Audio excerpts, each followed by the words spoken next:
नमस्कार, आप देख रहे जीवन ने मातरम न्यूज। आपका स्वागत है। जी हाँ, बात करते हैं आजाद समाज पार्टी राष्ट्रीय अध्यक्ष एवं सांसद चंद्रशेखर आजाद की, जिन्होंने हाल ही में 4 लोगों के साथ में मॉब लिंचिंग को लेकर मीडिया के सामने रखी अपनी राय। आइए देखते हैं पूरी खबर।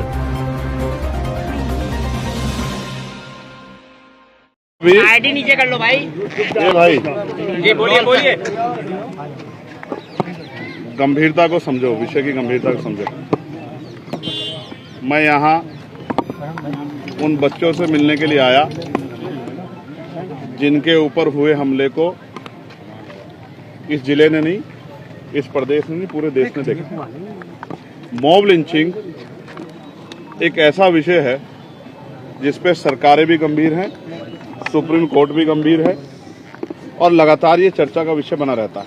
किसी को भी अधिकार नहीं है, वो हिंदू हो, मुसलमान हो, वो किसी भी जाति धर्म का हो, कि वो सिर्फ अपने एजेंडे को कामयाब करने के लिए पीट के किसी की जान ले ले।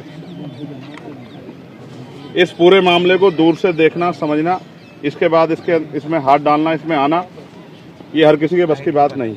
जब तक आप, क्योंकि आपके अंदर कोई इंसानियत जिंदा ना हो, आप अगर इंसानियत को पीछे रखोगे, जाति धर्म के आधार पर देखोगे, तो आपको दिखेगा, बहुत कुछ दिखेगा इस मामले में। लेकिन अगर आप गंभीरता से इंसान बनकर देखोगे तो आपको पता रहेगा जिन बच्चों के साथ ये मारपीट हुई है वो चारों वो आ रहे थे।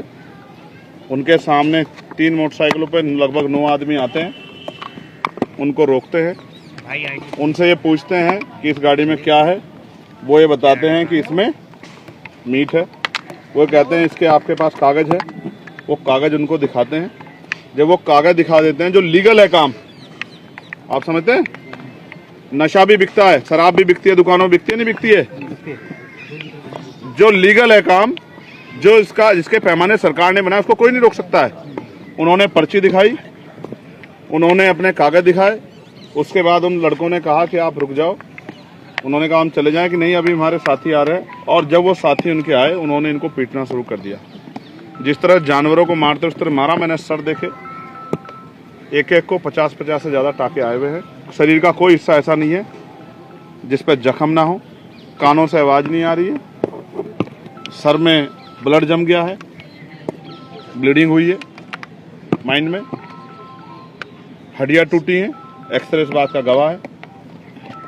ये सब चीजें होने के बाद अपनी जान बचाने के लिए, अगर कोई आदमी अपराध करता है तो अपनी जान बचाने के लिए कोई तो रास्ता इख्तियार करता है। भाई पुलिस जांच करे, दूध का दूध, पानी का पानी करे। जांच नहीं की, कुछ नहीं की।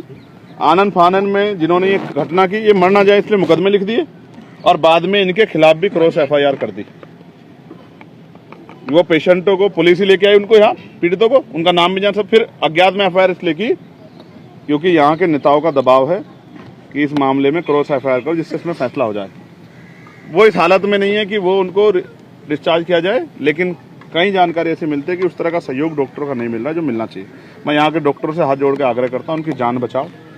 क्या हुआ है, वो क्या कर रहे थे, कहाँ से आए थे, कैसे आए थे, इसका सबसे बड़ा उदाहरण तो यही होगा ना कि वही अपने मुंह से सारी बात बता दे, वही कोर्ट में खड़े होकर बताएं, वही पुलिस को बताएं, वही जज साहब के सामने अपनी बात रखें। तो उनकी जान की सुरक्षा करना अभी बहुत जरूरी है।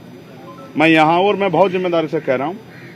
उन्होंने मुझे बताया कि वो पैसे लेते हैं, टैक्स मांगते हैं, इस नाम का अवैध वसूली करते हैं। अभी 2 हफ्ते पहले उन्होंने 2,80,000 रुपये लिए थे। हालांकि बहुत छोटी बात है, मैं इन पर जाना नहीं चाहता, लेकिन मैं इसलिए आपको बता रहा हूँ कि कहीं ना कहीं मॉब लिंचिंग से किसी न किसी की जान जा रही है। और दलितों, आदिवासियों और मुसलमानों पे इसका कहर, पिछड़ों पे इसका कहर बहुत बड़े पैमाने पर ढाया जा रहा है। मैं इंसान होने के नाते इस बात को कहता हूँ कि हमें हर उस व्यक्ति की मदद करनी चाहिए जिसके साथ अन्याय हुआ है। मुझे, मीडिया को, हम सब लोगों को, आप नहीं देख रहे पत्रकारों के साथ क्या मॉब लिंचिंग नहीं हो रही है? कोई पत्रकार अगर किसी नेता के खिलाफ सही न्यूज चला दे रहा है तो उस पत्रकार की मॉब लिंचिंग हो जा रही है। ये आज सवाल लोकतांत्रिक व्यवस्था पे, हमारे संवैधानिक मूल्यों पे है। इसलिए मुझे और आपको जोर शोर से आवाज उठानी चाहिए कि उन बच्चों को अच्छा इलाज मिले, वो स्वस्थ हो जाए और फिर उनको न्याय मिले, और उनके खिलाफ जो झूठी FIR की गई है उसको रद्द किया जाए। अभी आप इन्हें कैसे इंसाफ दिलाएंगे, कैसे लड़ेंगे इनकी? अभी एक बहुत इंपॉर्टेंट पॉइंट ये है, पार्लियामेंट में कानून बना है, सुप्रीम कोर्ट ने संज्ञान लिया है, और एक धारा है 117 की 4 BNS की, वो धारा मॉब लिंचिंग में लगती है। सुप्रीम कोर्ट का ऑर्डर है, सुप्रीम कोर्ट का आदेश है, वो धारा इसमें नहीं लगी। इसलिए मेरी पुलिस से मांग है हो सकता है उस समय की परिस्थितियों के हिसाब से ना लगी, लेकिन अब इसमें 117(4) को बढ़ाया जाए और इन्वेस्टिगेशन करके वीडियो के आधार पर जो भी आरोपी हैं उनको गिरफ्तार किया जाए और उनको जेल भेजा जाए और उनको सख्त से सख्त सजा दिलाने में पुलिस प्रशासन एविडेंस इकट्ठा करके अपना रोल अदा करे। अब रही बात हमारी, आज मैं यहाँ उनके बीच में